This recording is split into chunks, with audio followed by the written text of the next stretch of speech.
মধ্য দিয়ে আমাদের সঙ্গে ফেনীর ফুলগাজী থেকে যুক্ত হবেন খালেদ সাইফুল্লাহ এবং চট্টগ্রাম থেকে আমাদের সঙ্গে যুক্ত হবেন ফয়সাল করিম। আমরা শুরুতেই যাব, প্রথমে যাব আমরা ফেনীর ফুলগাজীতে রয়েছেন আমাদের সহকর্মী, বলছিলাম খালেদ সাইফুল্লাহ রয়েছেন। খালেদ, আপনার কাছে জানতে চাই এখন বন্যা কি পরিস্থিতি এবং নতুন করে আর কোনো গ্রাম প্লাবিত হয়েছে কিনা?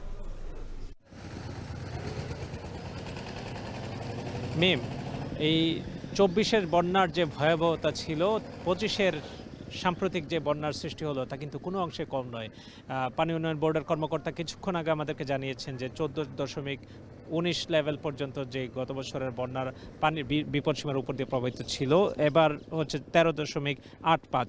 তো আমি যেই জায়গাটিতে আছি, ফেনীর ফুলগাজী পরশুরাম সড়ক, এটি কিন্তু বন্ধ হয়ে গেছে। আমরা দেখতে পাচ্ছি যে সামনের সড়কে কিন্তু বিস্তীর্ণ জায়গায় কিন্তু পানি আমরা দেখতে পাচ্ছি এবং মানুষজন কিন্তু এই পথে আর যানবাহন নিয়ে চলাচল করতে পারছে না স্বাভাবিকভাবে।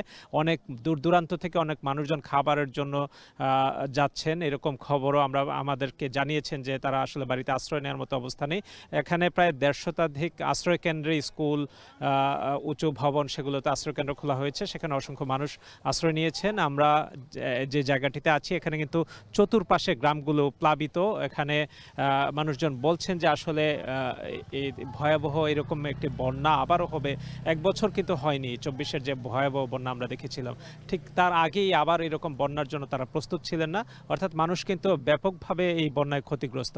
এখন পর্যন্ত প্রায় ৩০,০০০-এর বেশি মানুষ এই বন্যায় আক্রান্ত হয়েছেন। তারা বিভিন্ন জায়গায় আছেন এবং সেখানে যে গ্রামগুলোর কথা বলছিলাম যে ১৫টি বাঁধের ১৫টি স্থানে ভাঙনের কারণে প্রায় ৪০ থেকে ৫০টি গ্রাম কিন্তু প্লাবিত। এখানে বিস্তীর্ণ এলাকায় প্লাবিত। এখানে পানি নতুন লোকালয়ে পানি যাচ্ছে। পানি উন্নয়ন বোর্ডের কর্মকর্তারা বলছেন যে যদি বৃষ্টিপাত অব্যাহত থাকে তাহলে হয়তোবা এই বন্যার ব্যাপকতা বাড়তে পারে এবং যদি বৃষ্টি কমে, ভালো খবর হচ্ছে যে সকালের পর থেকে কিন্তু বৃষ্টির পরিমাণ আমরা কম দেখছি এবং পানি উন্নয়ন বোর্ড বলছে যে গত ২৪ ঘন্টায় যেটি ৫৩৯ মিলিমিটার বৃষ্টিপাত রেকর্ড করা হয়েছিল, গত ২৪ ঘন্টায় সেটি কিন্তু ১৯৮ মিলিমিটারে নেমে এসেছে। তো এটি হচ্ছে একটু ভালো খবর। এভাবে যদি পানি কমতে থাকে তাহলে পানি, যে উজানের পানি এবং নদীতে যে ঢল, সেটি জনপদে ঢুকছে এবং সেটি আবার বেরিয়ে যাবে। বৃষ্টি যদি বন্ধ থাকে তাহলে হয়তোবা বন্যার ভয়াবহ ক্ষতি থেকে ফেনীবাসী আবার রক্ষা পেতে পারেন। মিম,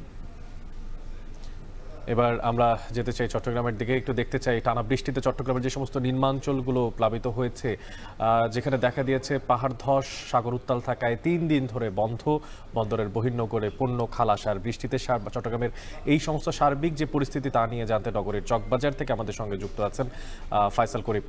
ফয়সাল, আপনার মাধ্যমে জানতে চাই চট্টগ্রাম নগরীর ঠিক কোন কোন এলাকা জলাবদ্ধতা সৃষ্টি হয়েছে এবং কোন কোন নিম্নাঞ্চল প্লাবিত হয়েছে, আর বন্দরের বহির্নগরে যে সমস্ত পণ্য খালাসের অবস্থা, সেটার সবশেষ আসলে কি, সেগুলো কি চালু হয়েছে কিনা?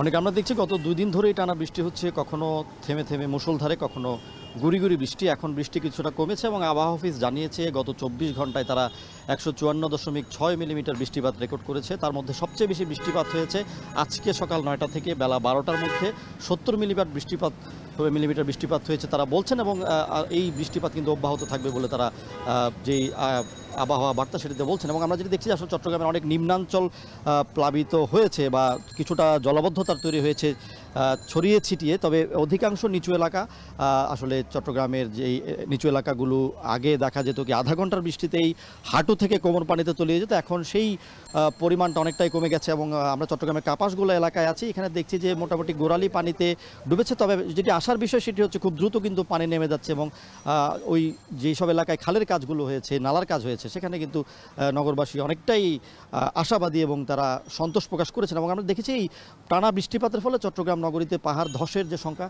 সেটি কিন্তু বেড়েছে। নগরীর যে বায়াজিদ লিঙ্ক রোড আছে সেখানে আমরা দেখেছি কিছু ছোট পাহাড় ধস হয়েছে, যেগুলো বড় ধসের ঝুঁকি তৈরি করছে। সেদিক দিয়ে যারা চলাচল করছেন তারা এই বিষয়ে সতর্ক থাকার জন্য প্রশাসনের পক্ষ থেকে বলা হচ্ছে। আর আমরা যেটি দেখেছি এই টানা বৃষ্টিপাতের কারণে ৩ দিন ধরে বন্দরে পণ্য খালাসের যে কার্যক্রম, অর্থাৎ বহির্নগরে যে পণ্য খালাসের কার্যক্রম, সেটি ব্যাহত হচ্ছে এবং ছোট জাহাজ গিয়ে বড় জাহাজ থেকে যে পণ্য নেওয়ার বিষয়টি থাকে বহির্নগরে, সেটি ব্যাহত হচ্ছে। এবং বর্তমানে বন্দরের বহির্নগরে ৫২টি জাহাজ আটকা পড়ে আছে এবং এই সকল জাহাজ সেখানে অবস্থান করার জন্য কিন্তু প্রতিদিন $10,000 গুনতে হয়।